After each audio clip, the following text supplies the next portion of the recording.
Welcome to Widowcast Podcast, where you'll find the strength to get through your journey and the skills to coach other widows to do the same. This is not a grief group. This is your journey. This may just show you the way to make something amazing come out of the emotional pain and trauma of widowhood. I'm your host, Joanne Filomena.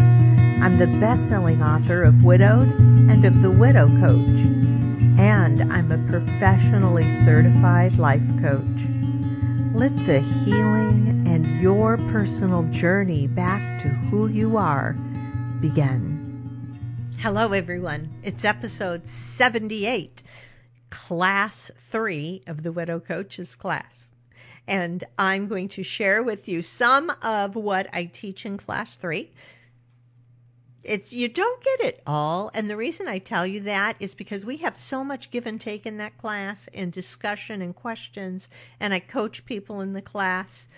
There's no way I could actually give you the class here in podcast format, but I'm having a lot of fun sharing some of the information that comes with each class in the Widow Coach's class.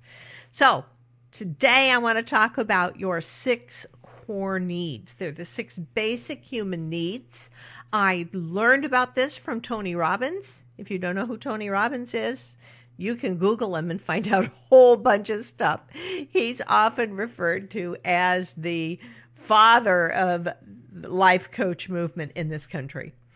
I don't know if he thinks of himself as a life coach.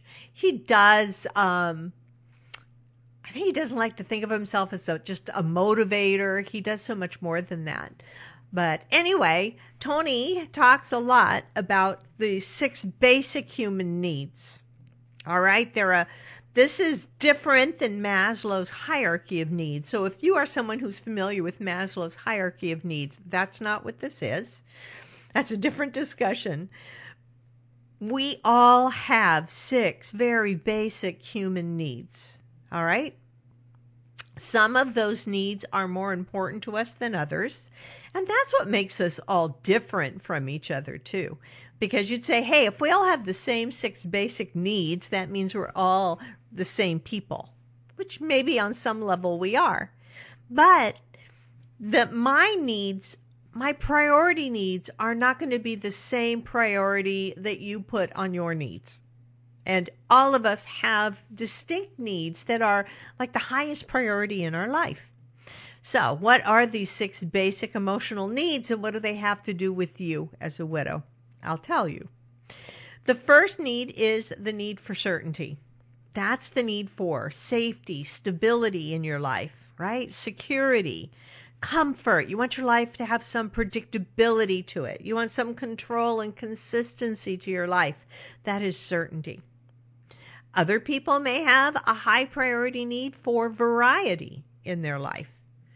The need for variety is the need for surprise and challenges, excitement, difference, some adventure, change, novelty. Some people are really high in that need. They're the daredevils of our planet, for sure.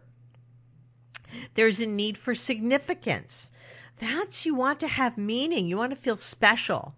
You want to have pride and be needed and wanted, have a sense of importance. There's a need for love and connection. That's the need for communication, united approval, attachment, feeling connected with, intimate with another person, right? We want to be loved by other human beings. There's a need for growth. That's a need for constant emotional, intellectual, spiritual development. And there's a need for contribution. That's the need to want to give beyond ourselves. We want to give and care and protect and serve others. Those are the 6 basic needs. The first 4 of those needs are very human needs. The last 2 of those needs, Tony talks about as being spiritual needs, the need for growth and contribution. Those first 4 needs are almost like opposites in pairs. We have certainty and we have variety, which are kind of opposite of each other. And then we have significance and love and connection. So, what does this mean for you? It means that You may have had needs that were a high priority before your spouse passed away. And when your spouse did pass away, maybe the emphasis and priority on some of your needs shifted. For sure, what probably happened was no matter how independent we are as human beings, our spouses over the years fill some of those emotional needs for us. They're playing a role in our lives. And when they pass away, all of a sudden you have emotional needs that are important to you that are no longer being met because your person's gone. And that's why when you lose your spouse, it feels like there are some big gaping holes in your soul. At least I felt that way, and many, many widows I've talked to feel that way. Those holes are holes in your emotional needs. Now, here's the thing with an emotional need. Let's say your spouse was your cheerleader in your life. I know this is true for so many of us. They were the one person that when we said we were going to try to do something, they were like, yeah, you got this. You are so amazing. You always say you're going to do these things and you do them, and it blows me away. They're like our big cheerleader. And when they're gone, we don't have that cheerleader anymore, right? That was filling a need in us for significance in our life. We knew we were significant to them. And now there's a hole in our need for significance. So when you are not meeting one of your own emotional needs, you are so driven on a very basic level to have those needs met that you will meet your needs, and it won't matter whether it's in a positive way or in a negative way, because there are both positive and negative ways you could fulfill any of these needs. And if you become desperate enough to fulfill a need, you will do anything to fill that hole in your soul. Right? So, if you are not meeting your core needs, you might meet them in other ways that are just not healthy or good. Smoking actually could fill a need for certainty in your life because it's something you can count on. It's got a pattern to it, right? It kind of calms you down. It gives you comfort, makes you feel stable when you smoke. Those of you who smoke now or used to smoke, you know what I'm talking about. It's easy to go back to smoking when you have that need, that gaping hole in your soul. And the truth is, smoking can fulfill more than one need for you. It can give you variety in your life.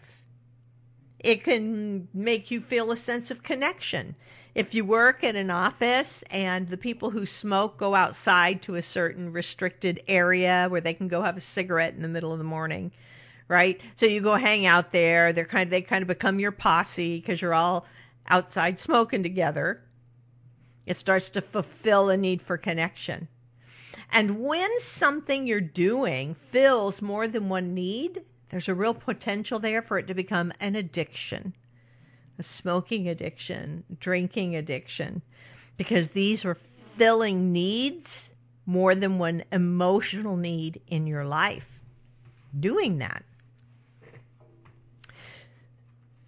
Now, how can these needs be negatively filled and positively filled? The need for significance, you could fill that need by creating something amazing in the world, or you could fill that need by putting down other people so that you feel more important. Either way, it fills the need for significance. I think it's worth the time to take a look at these needs and understand what it is that you feel is most important in your life to you right now. And you don't have to think of them in terms of certainty, variety, significance, love and connection, growth and contribution. You can just think of it in terms of what is really important to me right now. Maybe my kids' family is super important to me. Maybe I have this overwhelming desire to travel, and that's super important to me right now. You're going to write that down. Family, travel. Maybe you are wanting some form of financial security. You don't feel real stable and secure about your finances. You want to tick that box, write it down. Write down, like, 3, 4, 5, 6. Think of all the things that are just really important to you in your life right now. Then start comparing them to each other. Take the first thing on your list and compare it to the second thing, and really check in with yourself and ask yourself, which one of these is more important to me right now? And then whichever one is, compare it to the third thing on the list and say, between this and that third thing, which is more important to me? And then take that item and compare it to the fifth thing and the sixth thing, whatever many you have on your list, until you identify what is your most important thing to you right now. Write that down. Put a number 1 by it. Then go back to your list and start over.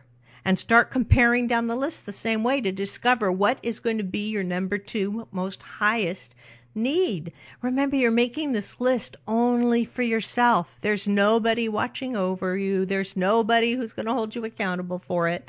So if you put travel at the top of the list above your kids, no matter. And I'm telling you, I've had a lot of widows put travel right at the top of their priority. Okay? And I think that's because even though maybe we had a strong sense of certainty in our life before our spouses died, maybe our spouse was the one that was providing a lot of variety in our life, because they were the ones that were the risk takers, and they might push us to go do things we wouldn't normally do. Suddenly they're gone. And now you're just staying in this little place of certainty, and after a while, if you are too much in certainty, it begins to get boring. You're like, I need a little something different. I need to just get in my car and take a drive somewhere. Go somewhere awesome. And travel suddenly jumps to the top of your list. It's amazing to know that.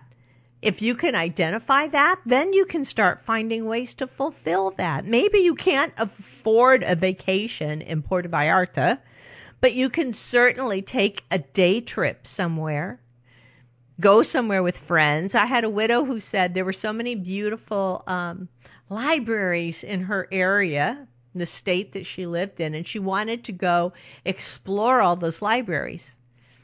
She was curious about them. So she started each week just doing a little day trip to go to a different library in a different town and see what it was like. That was so cool. And it really kind of satisfied that need to want to get out and do more. So those are the basic core needs. Most of us primarily need to focus on 2. And those 2 become the primary driving force in your life. Those 2 needs you want to experience, and you want to find ways to get them met in your life. And know that your needs may change over time too, and you will want to or need to reevaluate as you go. So that's something that we talk about in class 3. We discover our priority core needs, we evaluate them. It's wonderful if you work with a coach to help you uncover what is really important to you in your life right now and help you find ways to satisfy that in your life. So if you would like to work with a coach, I've certified some widow coaches. It's what I do. And now I'm developing this amazing network of certified widow coaches. Most of them are happy to do a free session for someone who just wants to explore what it's like to be coached. So reach out to me. Email me at Joann, Joann, at JoannTheLifeCoach.com. And just tell me, I would really love to have a free session with one of your widow coaches. Tell me just a little bit about you. That always helps me match you up to someone, like How old were you when your husband passed away? Do you still have little kids at home or not? Just give me a little background, and I will connect you with one of my certified widow coaches who'll reach out to you and maybe set up a day and time that you both can jump on the phone together, and she'll give you a free session. You can talk about your basic priorities right now, and she can help you, give you some perspective on your own thinking to get those in view for yourself. So get out there, have a fabulous week. Enjoy springtime as it's coming on. And I will talk to you next week with Class 4. Thanks, guys.